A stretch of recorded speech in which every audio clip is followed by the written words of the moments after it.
Kabajamtoota daawwattoota Wiirtuu Miidiyaa oduu isaa kanaan isinitti hima oduu isinitti himuun kan isin faana turu ani Lalisaa Alamuuti.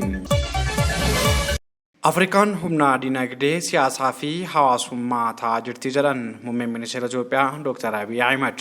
Ministeerri muummee Itoophiyaa Dr. Abiy Ahmed sirna baniinsa fooramii Belt and Road sadaffaa Chaayinaa Beeljiingitti qophaa'e irratti haasaa taasisan. Olaantummaan Afrikaan biyyoota addunyaa irratti gonfataatii jirtu irratti haasaa taasisan Afrikaan humna dinagdee siyaasaa fi hawaasummaan cimaa kan jirtu ta'uu ibsanii jiru. Dubbii isaaniitiin ministeerri muummee Dr. Abiy Ahmed hariiroo Chaayinaa fi Afrikaa ka'umsa hangaa irratti yaadachiisuun keessattuu gama bu'uuraalee misoomaa Afrikaa keessatti raawwachaa jiruun tumsa cimaan akka jiru eeranii jiru.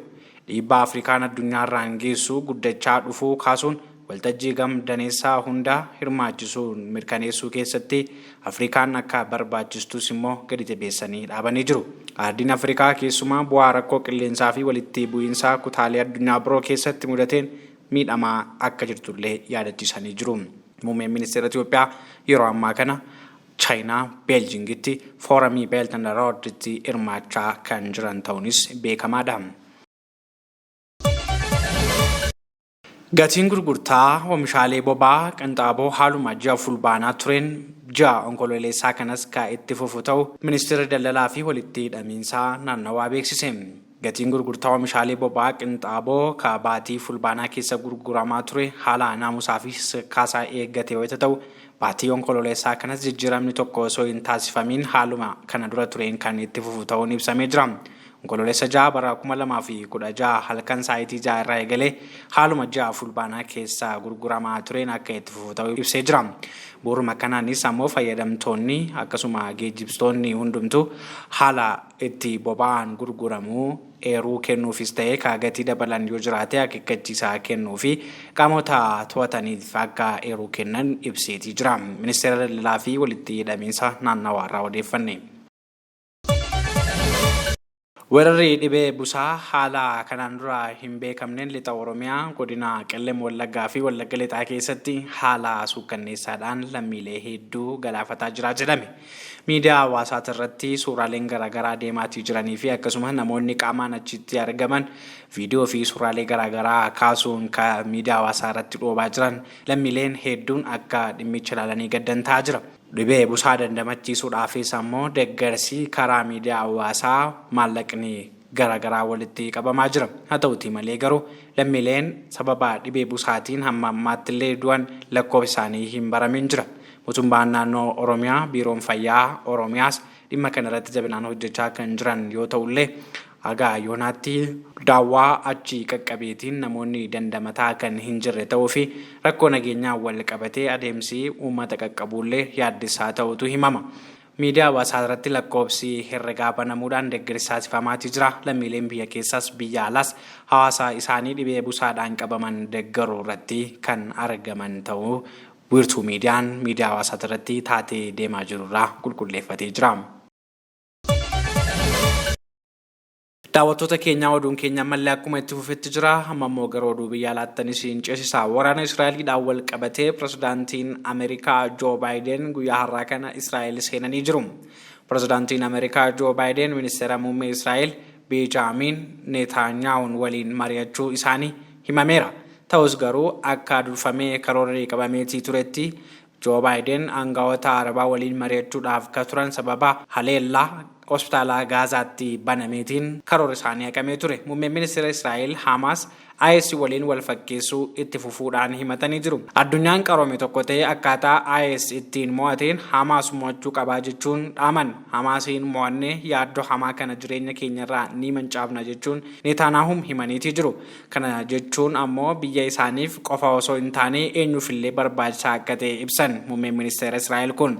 Netanyaa'uun yeroo ammaa Israa'el daawwachaa kan jiran pirezidaantii US Joo Baayiden michuu dhugaa jechuun yeroo waraana kanatti daawwannaa isaanii murtee dinqisiifamaa ta'uu dubbatan. Muummeen ministeera Israa'el cinaa dhaabbachuun Baayiden galateeffachuun hamilee hamaaf gaarii ifatti adda baasuu isaaniifis jajataniitii jiru. humnoota qaroominaa fi humnoota hamoo gidduu garaagarummaa jiru ifatti adda baaftanii hubachuun gaariidha jechuudhaanis Joo Baayiden himan. Dabalataanis ammoo Neetaaniyaahuun haleellaa Hamaas onkololeessa 7 irraa taasisee lakkoobsi uummata US fi Israa'el irratti hundaa'uun haleellaan 1911 irraa dachaa dhibbaan ka guddatudha jechuun wal madaalchisanii jiru. Haleellaa hospitaala Al-Haliil Gaazaa keessatti mudate hordofee Joo Baayidenii fi hoogganaan Filisxeem Muhammad Abbaas dabalatee hooggantoonni biyyoota Arabaa wajjin wal arguuf karoorfamee akka ture haqamee jira. Baayiden muummee ministeera Israa'el Benjamin Netanyahuun waliin ergaa wal arganii booda gara Joordaan deemuuf ka turan wayita ta'u achitti mootii Joordaan Abdullaahi pirezidaantii Masrii Abdul Fattah al-Siisii fi Muhammad Abbaas waliin wal arguuf ture. Haa ta'uutii malee garuu haleellaa hospitaala Gaazaa irratti quunname sababeeffachuudhaan wal argaan isaanii kun haqamee jira. Halkan edaa garuu ministeerri dhimma alaa Joordaan walga'iin kun kan geggeeffamuu danda'u yeroo gartuuwwan kunniin waraanaaf ajjechaa Filisxeemota irratti raawwatame goolabamuu fi waliigaluu danda'an qofa jechuun dhohiinsa hospitaalattiitti mudate kanaaf Israa'eliin himate. Waraanni Israa'el akka jedhutti garuu haleellaan kun rookeettii garee biraa Palestine Islamic Jihad jedhamu garee hidhattoota Gaazaa keessatti argamuun geggeeffamee jedhe. Baayiden haleellaa kana irratti mufachuu fi gadduu dubbatanii gareen tika biyyaalessaa isaanii waan ta'e sirriitti odeeffannoo walitti qabu akka itti fufan qajeelcha kennaniitii jiru.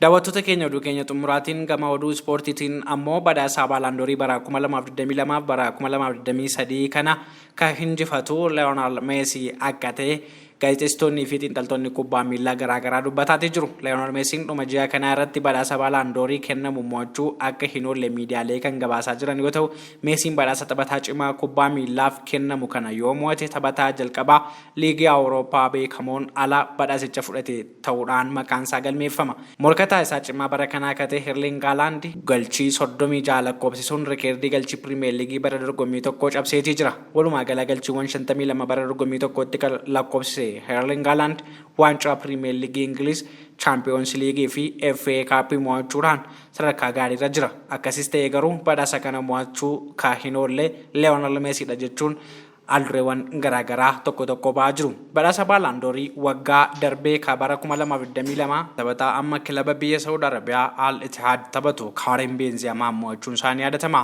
Messi yeroo 8 badhaasa kana yoo mo'atu morkataa isaa kilaba Al Nassriif taphatu Ronaldoon badhaasa 3 caaluun isaas ni yaadatama.